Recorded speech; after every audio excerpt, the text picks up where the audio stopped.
20,288 ಕೋಟಿ ರೂಗಳನ್ನು ಏಕಕಾಲಕ್ಕೆ ಬಿಡುಗಡೆ ಮಾಡಿದರು. ಅದರಿಂದಾಗಿ ಆ ವರ್ಷ ಸಾಲದ ಪ್ರಮಾಣ ಸ್ವಲ್ಪ ಕಡಿಮೆಯಾಯಿತು.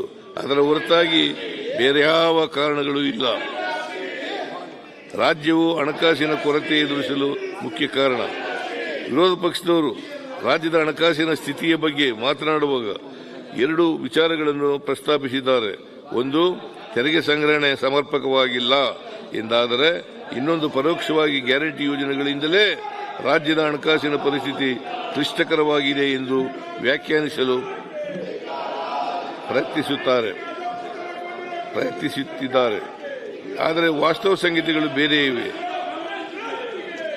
ಒಂದು, ಕೇಂದ್ರ ಸರ್ಕಾರವು ತೆರಿಗೆ ಹಂಚಿಕೆ ಹಾಗೂ ಸಂಪನ್ಮೂಲ ಹಂಚಿಕೆಯಲ್ಲಿ ಮಾಡಿದ ದ್ರೋಹ ಮೊದಲ ಕಾರಣವಾದರೆ, ಎರಡನೇದಾಗಿ ಹಿಂದೆ ಆಡಳಿತ ನಡೆಸಿದ್ದ ಯಡಿಯೂರಪ್ಪ ಮತ್ತು ಬೊಮ್ಮಾಯಿ ನೇತೃತ್ವದ ಸರ್ಕಾರಗಳ ಆರ್ಥಿಕ ಶಿಸ್ತು ಮತ್ತು ಅರಾಜಕತೆ ಆಡಳಿತದಿಂದಾಗಿ ಸಮಸ್ಯೆಗಳು ಉದ್ಭವಿಸಿವೆ. ಈ ಎರಡನ್ನೂ ಬಚ್ಚಿಡಲು ವಿರೋಧ ಪಕ್ಷದವರು ಜನರಿಗೆ ನೀಡುತ್ತಿರುವ ಕಲ್ಯಾಣ ಕಾರ್ಯಕ್ರಮಗಳನ್ನು ಹಾಗೂ ಅದನ್ನು ಅನುಷ್ಠಾನ ಮಾಡುತ್ತಿರುವ ಸರ್ಕಾರವನ್ನು ಟೀಕಿಸುತ್ತಿದ್ದಾರೆ. ಇದು ಸರಿಯಾದ ಕ್ರಮ ಅಲ್ಲ. ರಾಜ್ಯದ ಆರ್ಥಿಕತೆ ಬಗ್ಗೆ ಕಿಂಚಿತ್ತಾದರೂ ತಿಳುವಳಿಕೆ ಇರುವವರು ವರ್ತಿಸುವ ರೀತಿ ಇದಲ್ಲ.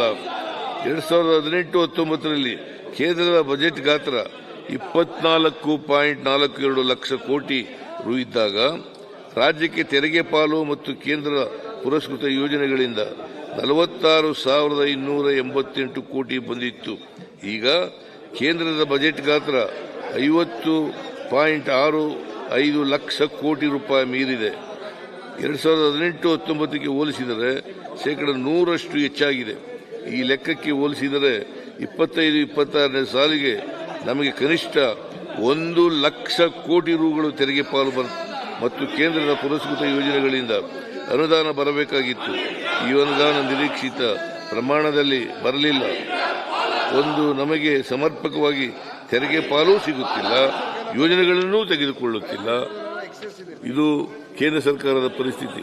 ಕರ್ನಾಟಕಕ್ಕೆ 14ನೇ ಹಣಕಾಸು ಆಯೋಗವು 4.71% ತೆರಿಗೆ ಪಾಲು ನೀಡಿತ್ತು.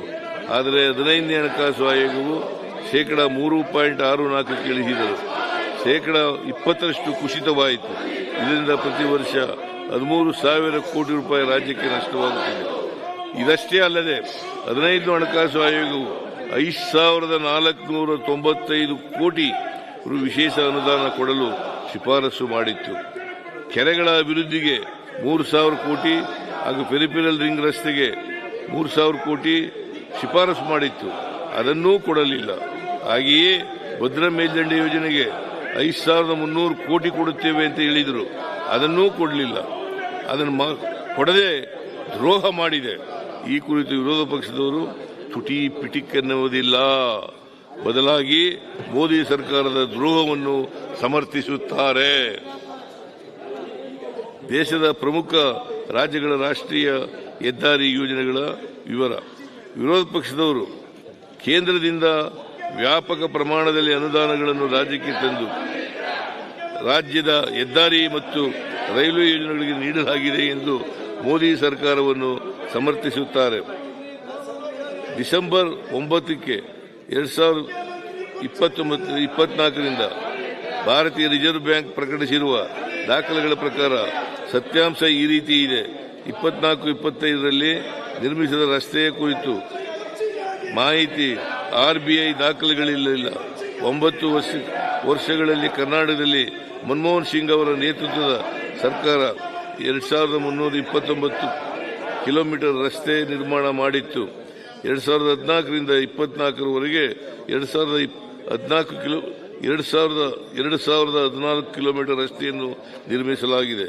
2005ರಿಂದ 2014ರವರೆಗಿನ 9 ವರ್ಷಗಳಲ್ಲಿ ಸುಮಾರು 7 ವರ್ಷಗಳ ಕಾಲ ಕಾಂಗ್ರೆಸ್ಸೇತರ ಸರ್ಕಾರ ರಾಜ್ಯದಲ್ಲಿ ಆಡಳಿತ ನಡೆಸಿದ್ದು. ಆದರೂ ಕೂಡ ಮನಮೋಹನ್ ಸಿಂಗ್ ಅವರ ಸರ್ಕಾರ ಕರ್ನಾಟಕದ ಅಭಿವೃದ್ಧಿಗೆ ಅನುದಾನಗಳನ್ನು ಯಥೇಚ್ಛವಾಗಿ ಕೊಟ್ಟಿತ್ತು ಹಾಗೂ ಮೂಲಸೌಕರ್ಯ ನಿರ್ಮಾಣ ಮಾಡಲು ಶ್ರಮಿಸಿತು. ಇದರಲ್ಲಿ ಮೋದಿಯವರು ಅಧಿಕಾರಕ್ಕೆ ಬಂದ ಮೇಲೆ 10 ವರ್ಷಗಳಲ್ಲಿ ಹಿಂದೆ ನಿರ್ಮಿಸಿದ್ದಕ್ಕಿಂತ ಕಡಿಮೆ ಉದ್ದದ ಹೆದ್ದಾರಿ ನಿರ್ಮಿಸಲಾಗಿದೆ. ಆದರೆ ಮಹಾರಾಷ್ಟ್ರದಲ್ಲಿ 12,210 ಕಿಲೋಮೀಟರ್ ಉತ್ತರ ಪ್ರದೇಶದಲ್ಲಿ 1306 ಕಿಲೋಮೀಟರ್, ಗುಜರಾತ್ನಲ್ಲಿ 3500 ಕಿಲೋಮೀಟರ್, ರಾಜಸ್ಥಾನದಲ್ಲಿ 3060 ಕಿಲೋಮೀಟರ್ ಉದ್ದದ ಹೆದ್ದಾರಿಗಳನ್ನು ನಿರ್ಮಾಣ ಮಾಡಲಾಗಿದೆ. ಈ ವರ್ಷ ಇನ್ನೂ ಎಲ್ಲ ರಾಜ್ಯಗಳ ಬಜೆಟ್ ಆಗದಿರುವ ಕಾರಣಕ್ಕೆ ನಾನು 2024 ಬಜೆಟ್ಗಳಲ್ಲಿ ಕೇಂದ್ರ ಸರ್ಕಾರದಿಂದ ತೆರಿಗೆ ಪಾಲು ಹಾಗೂ ಕೇಂದ್ರ ಪುರಸ್ಕೃತ ಯೋಜನೆಗಳಲ್ಲಿ ಎಷ್ಟೆಷ್ಟು ಅನುದಾನ ರಾಜ್ಯಗಳು ಪಡೆದಿವೆ ಎಂಬುದನ್ನು ಹೇಳುತ್ತೇನೆ. ಈ ಮಾಹಿತಿಯನ್ನು ನೋಡಿದರೆ ಕರ್ನಾಟಕ ಸ್ಥಿತಿ ಏನೆಂದು ಅರ್ಥವಾಗುತ್ತದೆ. ಈ ಮಾಹಿತಿ ಸದನಕ್ಕೆ ಇರಲಿ ಎಂಬ ಉದ್ದೇಶದಿಂದ ನಾನು ಬಿಜೆಪಿ ಆಡಳಿತದ ಪ್ರಮುಖ ರಾಜ್ಯಗಳು ಹಾಗೂ ಕರ್ನಾಟಕವನ್ನು ಹೋಲಿಕೆ ಮಾಡಿ ಈ ಮಾಹಿತಿಯನ್ನು ನಿಮ್ಮ ಮುಂದೆ ಇಡುತ್ತೇನೆ. ಬಜೆಟ್ ಗಾತ್ರದ ವಿಚಾರದಲ್ಲಿ ನಾವು ಉತ್ತರ ಪ್ರದೇಶ ಮುಂತಾದ ರಾಜ್ಯಗಳ ಜೊತೆಗೆ ಹೋಲಿಸಿಕೊಳ್ಳುವುದಿಲ್ಲ. 24-25 ಬಜೆಟ್ನ ಅಂಕಿಅಂಶಗಳಿವೆ. ಪರಿಷ್ಕೃತ ಅಂದಾಜಿಗೆ ಹೋಗುವುದಿಲ್ಲ. ಉತ್ತರ ಪ್ರದೇಶದ ಒಟ್ಟು ಬಜೆಟ್ನಲ್ಲಿ 45% ಕೇಂದ್ರ ಸರ್ಕಾರದ ತೆರಿಗೆ ಪಾಲು ಸಹಾಯಧನಗಳು ಲಭಿಸುತ್ತವೆ. ಮಧ್ಯಪ್ರದೇಶಕ್ಕೆ 40%, ರಾಜಸ್ಥಾನಕ್ಕೆ 24% ಕೇಂದ್ರ ಸರ್ಕಾರದ ತೆರಿಗೆ ಪಾಲು ಮತ್ತು ಸಹಾಯಧನಗಳು ಲಭಿಸುತ್ತವೆ. ಆದರೆ ಅಭಿವೃದ್ಧಿಯಲ್ಲಿ ಪ್ರತಿಸ್ಪರ್ಧಿಗಳಾಗಿರುವ ಕರ್ನಾಟಕ, ಮಹಾರಾಷ್ಟ್ರ, ಗುಜರಾತ್ 3 ರಾಜ್ಯಗಳ ಸ್ಥಿತಿ ಹೋಲಿಕೆ ಮಾಡಿದರೆ ಮಹಾರಾಷ್ಟ್ರ 19.38, ಗುಜರಾತ್ 18.8, ಆದರೆ ಕರ್ನಾಟಕ ಕೇವಲ 16% ತೆರಿಗೆ ಪಾಲು ಮತ್ತು ಕೇಂದ್ರ ಸಹಾಯಧನಗಳನ್ನು ಪಡೆಯುತ್ತಿದೆ. ನಮಗೆ ಮಹಾರಾಷ್ಟ್ರಕ್ಕೆ ಕೊಟ್ಟಿರುವ 19.38% ಪಾಲು ಕೊಟ್ಟಿದ್ದರೂ ಕೂಡ ಸುಮಾರು 72,000 ಕೋಟಿ ಸಿಗುತ್ತಿತ್ತು. ನಮಗೆ ಹೆಚ್ಚುವರಿಯಾಗಿ ಸುಮಾರು 12,000 ಕೋಟಿ ರೂಗಳನ್ನು ಅನುದಾನಗಳು ಲಭ್ಯವಾಗುತ್ತಿದೆ. ಆದರೆ ದುರುದ್ದೇಶ ಪೂರ್ವಕವಾಗಿರುವುದರಿಂದ ಕರ್ನಾಟಕಕ್ಕೆ ಅನ್ಯಾಯ ಮಾಡಬೇಕಂತಲೇ ತೀರ್ಮಾನ ಮಾಡಿರುವುದರಿಂದ ಈ ರೀತಿ ಆಗುತ್ತಿದೆ. ರಾಜ್ಯಕ್ಕೆ ರಸ್ತೆಗಳಲ್ಲಿ, ರೈಲ್ವೆ ಯೋಜನೆಗಳಲ್ಲಿ, ಬಂದರು ಮುಂತಾದ ಮೂಲಭೂತ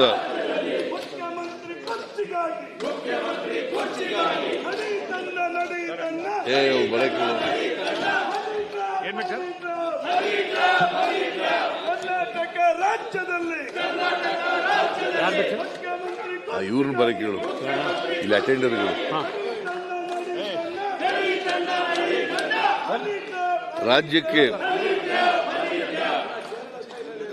ರಸ್ತೆಗಳಲ್ಲಿ, ರೈಲ್ವೆ ಯೋಜನೆಗಳಲ್ಲಿ, ಬಂದರು ಮುಂತಾದ ಮೂಲಭೂತ ಸೌಕರ್ಯ ಯೋಜನೆಗಳಲ್ಲಿ ಮಹಾರಾಷ್ಟ್ರ, ಗುಜರಾತ್ ಮುಂತಾದ ರಾಜ್ಯಗಳಿಗೆ ಕೊಟ್ಟಷ್ಟು ಅನುದಾನಗಳನ್ನು ಕೊಡಲಿಲ್ಲ.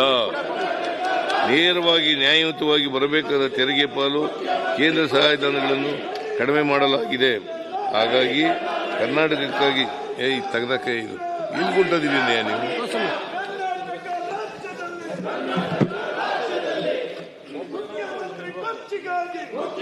ಹಾಗಾಗಿ ಕರ್ನಾಟಕಕ್ಕೆ ಕೇಂದ್ರದಿಂದ ಅನುದಾನಗಳು ಬರದೆ ಆರ್ಥಿಕ ಸ್ಥಿತಿ ಕ್ಲಿಷ್ಟಕರವಾಗಿರುವುದು ಒಂದು ರೀತಿಯಾದರೆ, ಎರಡನೆಯದಾಗಿ ಹಿಂದೆ ಆಡಳಿತ ನಡೆಸಿದ್ದ ಬಿಜೆಪಿ ಸರ್ಕಾರ ನಡೆಸಿದ ಅರಾಜಕ ಸ್ಥಿತಿಗಳಿಂದಾಗಿ ಇನ್ನೊಂದು ರೀತಿಯ ಸಮಸ್ಯೆಗಳು ಉದ್ಭವಿಸಿವೆ. ಉದಾಹರಣೆಗೆ ಹೇಳುವುದಾದರೆ, ಪ್ರಮುಖ ಬಂಡವಾಳ ವೆಚ್ಚ ಮಾಡುವ ಇಲಾಖೆಗಳಲ್ಲಿ 2,70,695 ಕೋಟಿ ರೂಪಾಯಿಗಳಷ್ಟು ಕಾಮಗಾರಿಗಳನ್ನು ತೆಗೆದುಕೊಂಡು ಅನುದಾನ ಒದಗಿಸದೇ ಹೋಗಿದ್ದರು. ಮುಖ್ಯಮಂತ್ರಿಗಳು ವಿವೇಚನಾ ಕೋಟದ ಕೆಳಗೆ 1,66,426 ಕೋಟಿ ರೂಪಾಯಿಗಳಷ್ಟು ಕಾಮಗಾರಿಗಳಿಗೆ ಅನುಮೋದನೆ ನೀಡಲಾಗಿತ್ತು. ಇಷ್ಟು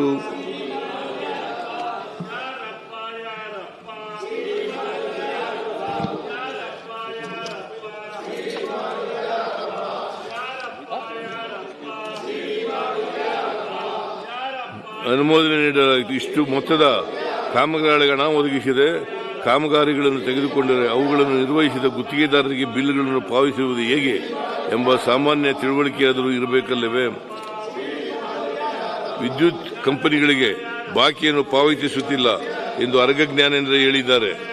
ವಾಸ್ತವ ಏನೆಂದರೆ, ಇಂದಿನ ಸರ್ಕಾರ ಆರ್ಥಿಕ ಸಂಕಷ್ಟಕ್ಕೆ ಸಿಲುಕಿದ್ದ ಕಂಪನಿಗಳ ಬಲವರ್ಧನೆಗೆ ಮಾಡುವಲ್ಲಿ ವಿಫಲವಾಗಿತ್ತು. 5,228 ಕೋಟಿ ರೂಗಳಷ್ಟು ಗ್ರಾಮ ಪಂಚಾಯಿತಿಗಳ ಬಾಕಿ ವಿದ್ಯುತ್ ಬಿಲ್ಲುಗಳನ್ನು ರಾಜ್ಯ ಸರ್ಕಾರವೇ ಪಿಸಿಕೆಎಲ್ ಮುಖಾಂತರ ಸಾಲ ಪಡೆದು ಪಾವತಿಸುತ್ತಿದೆ. ಇದರ ಜೊತೆ ಇಂದಿನ ಸರ್ಕಾರ ವಿದ್ಯುತ್ ಕಂಪನಿಗಳಿಗೆ ನೀರಾವರಿ ಪಂಪ್ಸೆಟ್ಗಳಿಗೆ ಕೊಡಬೇಕಾದ ಸಹಾಯಧನವನ್ನು ಪಾವತಿಸಿದ ಕಾರಣ ರಾಜ್ಯ ಸರ್ಕಾರವೇ 24-25ನೇ ಸಾಲಿನಲ್ಲಿ 12,785 ಕೋಟಿ ರುಗಳ ಇಂದಿನ ವರ್ಷದ ಬಾಕಿಯನ್ನು ಪಾವತಿಸಲು ಪೂರಕ ಅಂದಾಜಿನಲ್ಲಿ 7,800 ಕೋಟಿ ಒಟ್ಟಾರೆ 20,586 ಕೋಟಿ ರುಗಳ ಆರ್ಥಿಕ ನೆರವನ್ನು 25-20ನೇ ಸಾಲಿನಲ್ಲಿ ನಮ್ಮ ಸರ್ಕಾರ ನೀಡುತ್ತಿದೆ.